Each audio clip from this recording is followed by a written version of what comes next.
When you're buying a property, one of the biggest questions is, what is your home worth? The only person who maybe cares more than you is going to be the lender who's lending you the money and wants to try to protect themselves.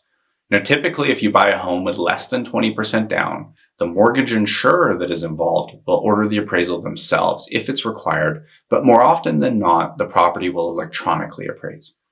But as soon as you put 20% down or more, the insurer is typically removed from the situation, and it's very likely that the bank will require that you have an appraisal. The appraisal is going to be decided to figure out the lending value of the property. So please don't get too attached to this, because it's not necessarily a fair reflection of what could you get if you sell it, but rather if a bank had to foreclose on the property, what could they reasonably expect in, let's say, a 90 to 180 day window if they try to sell. The appraiser carries liability on this appraisal report, so they typically want to be conservative. Now, the important part for you as a buyer, as an investor, or as a realtor is, how do they determine the value?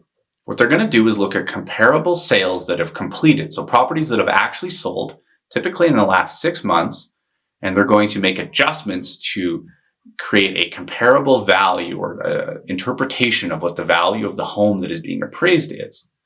It's important to know that they don't look at properties that tried to sell. They only look at properties that actually sold for purposes of supporting a value. But if a very similar property to yours has been on the market for a year and hasn't sold, they will use it to justify a ceiling of the value, or they'll use it in a negative way to hurt you. So it's really important that if you're looking at properties, you look at, are there any properties in the area that haven't sold at a similar price?